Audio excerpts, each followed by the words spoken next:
Life and Its Mysteries first appeared in serial form in the New Age magazine, and in response to numerous requests they are herewith published in one volume with their permission.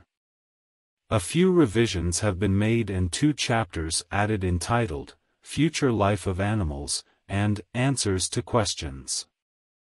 This book attempts to explain in a clear and logical manner some of life's mysteries. Mystery, of course, is only absence of knowledge, for when we understand a thing it ceases to be a mystery. But since we never will know all, there will always be mysteries. Some of the views expressed may not appeal to the orthodox or to the materialist, but they will prove acceptable to those who are seeking light regarding the deeper things of life, and to those who have in their home a chair forevermore vacant. For the subject of immortality is today engrossing the interest of millions of people all over the world. Sorrow, suffering, devastation and death are clearing the earth of error and superstition and preparing the way for an influx of truth and knowledge of life beyond. When a dearly beloved one departs from terrestrial scenes, belief in a vague hypothetical hereafter is of scant value. Then, only definite knowledge of factual immortality is able to assuage grief and provide positive assurance of continued life and love and certainty of reunion. We devoutly hope that the thoughts presented in this book will acquaint people with the truth of immortality, bring them comfort and consolation, and a better understanding of life and its mysteries. The reader, we hope, may have some of the peace and contentment which we ourselves have derived from this knowledge. We are deeply grateful for the help we have received from others in the preparation of this book. Frank L. Hammer. 1945. Strange, indeed, that people who have implicit faith in life after death should imagine the soul to be new at birth. They do not reason deeply enough. If the soul lives after death it must, of necessity, live before birth, as the circle of immortality is not complete unless the living come from the dead as well as pass to them. The soul has lived before, and is merely awakened when it comes to earth, being born from another state to continue its development. Physical birth clothes the soul with a body of flesh, and countless people think this body is the real man. I am tired, I am hungry, I am sick, etc., are common yet erroneous expressions, for it is the body clamoring for rest, food or attention. And in this article we are confining our statements to man, the spirit, therefore, there need be no conflict with the theories entertained as to his physical origin. There are scores of volumes on anthropology, and every theory supported by an imposing list of authorities. Questions most frequently asked pertaining to birth we shall try to answer in this chapter.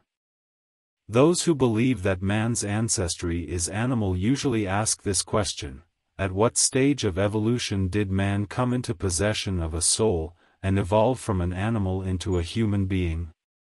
Man has always been man and a human being. But it was many ages before the soul spoke and the man heard, and in appearance resembled the brute more than the present form of humanity. But no one, regardless of animal propensities or aspect, ever was or is devoid of soul. Man is a child of God, not an offspring of a monkey. Both his origin and destiny are spiritual. Does the soul enter the body at conception, during gestation, or at birth? There is a wide divergence of opinion on this subject. The truth is the union of soul and body begins at the time of conception, but is complete only at the moment of birth.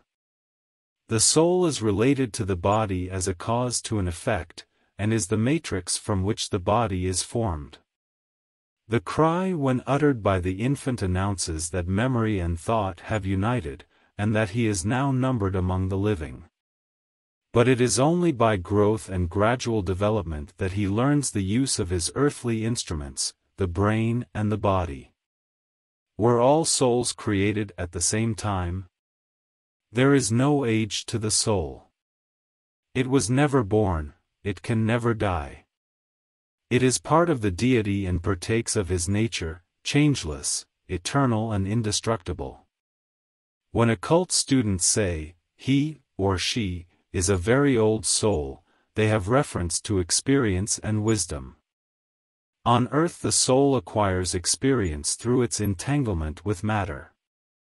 And it is truly amazing how some people can live so long and learn so little. Knowledge and truth are never forced on anyone, and individuals can either hasten or retard their progression. Some souls evolve slowly, others rapidly, and the choice and consequences are theirs. Alas, years do not necessarily make a man wiser, only older. Mysterious as are the ways of deity, we do know that he operates through and with immutable and natural laws. Consequently, how, when, and where one is born is in accordance with law, and not an accident. Oh, why was I ever born? We often hear people lament. The answer is, most likely they desired it, or else needed the lessons of the flesh. Others insist, I didn't ask to be born. They probably did, only they don't remember it. Most of us imbibed too freely of lethe water, forgetfulness ensued and, temporarily, memory of our heavenly home has been mercifully dimmed. Most souls are not rebellious at coming to earth, but when told their time of birth has arrived have submitted, even though some would probably have preferred remaining on the other side for a season.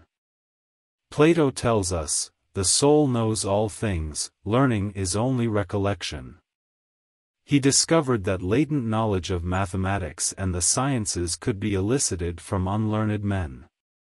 In other words, the soul exists prior to the body and has opportunities for acquiring knowledge and skill. These it brings to earth in the form of latent capacities and potential aptitudes. Whenever an individual possesses an extraordinary endowment of creative powers, a native ability or aptitude for literature, art or the sciences, we can be absolutely certain it is prior knowledge. The preparatory work was done by the person himself before birth, on other planes of existence, and are not gifts of God as erroneously called. Deity has no favorites, nor does he promiscuously shower unearned powers on anyone. While education undoubtedly excites, exercises and determines the application of talent, it never has nor can produce a genius such as Pope, much less a Shakespeare or a Milton. Nor does genius arise from heredity, for different members of the same family with the same training in every respect will develop different talents. One can be a genius. The other most mediocre, although gifted children are sometimes born in families capable of providing the requisite organization and facilities for its cultivation. However, when a man has genius, he manifests his natural superiority in spite of the greatest obstacles arising from circumstances, heredity, or education. Neither birth nor any of its attendant conditions are ever accidental. The inequalities and injustices arise from the opportunities or lack of them when born. To be well born appears to have many advantages, but history does not bear out that it is of the greatest importance. One need only read the lives of illustrious men and women to learn that humbleness of birth and station have never been deterrents to fame and success. The shining immortals with few exceptions labored under tremendous difficulties, yet despite them achieved glory and acclaim. How one begins life is not important, but how one ends it is. It is no disgrace to be born in the gutter, but it is a disgrace to die there. It is only too obvious that all men are not born with equal mental capacities, for there is a wide disparity in the degree of knowledge and skill with which people are endowed. One vast intellect like Newton's fathoms the profundities of science, while the mind of another can scarcely grope its way through the daily occurrences of life. These differences do not arise from external circumstances, but from conditions prevailing before birth. The same analogy is true when we leave this life. As our status here was determined to a major degree by our innate intelligence and ability, our standing in the community to where we are going will likewise be governed by the amount of wisdom and experience acquired on earth. This is all we take with us. Entirely too much significance is given to the relative influence of heredity and environment. Some authorities have gone so far as to say heredity determines destiny, others maintain that environment is the controlling factor in an individual's life. There is no doubt these factors contribute to the formation of personality traits and habits, but there is a force stronger than either of these, and that is character. Character, or lack of it, is the determining power of life. Many a strong, determined character has overcome the worst kind of heredity and unfavorable surroundings. All spiritual thinkers are convinced that the powers of the mind and soul are derived from their celestial progenitor. There is slight reason for believing that mental and moral characteristics are inherited, although many scientists make this claim. Mozart did not inherit what neither of his parents possessed, nor does any genius. Every man is his own ancestor so far as mental and spiritual endowments are concerned. Spirit is forever master and responsible for the incident of birth. The belief that parents are the creators of their children is one of the greatest fallacies entertained by man, even some biologists. God is the architect of the soul, not parents, who fashion the body only. The individual is a sovereign unit and not at the mercy of his predecessors. He inherits himself, and gravitates to the right parents, environment, organism for the manifestation of his tendencies. Every individual is integrated, a center himself from which he operates, is responsible and capable of selection and choice. The lack of affinity between relatives puzzles many people of Earth, for it is not uncommon for brothers and sisters, parents and offspring to feel deep antipathy toward one another. When parents and children meet for the first time on earth, often there is but little affinity. Occasionally they are old friends brought together again through birth, and then there will be genuine affection. Antagonistic souls, those who have violent hatred for each other, have met before birth and accrued karma which they are now expiating. They have not been permitted to choose their environment, and this explains in some measure why you find such odd persons in groups where they do not seem to belong. They actually do not belong there, yet in order to have earthly expression take the opportunity open for birth, and come in an environment that is not the best for them. We often see, in families of several children, one who has peculiar traits of character and personality entirely foreign to the others. The soul in that body desired earthly expression and came to an alien family, where he is usually misunderstood.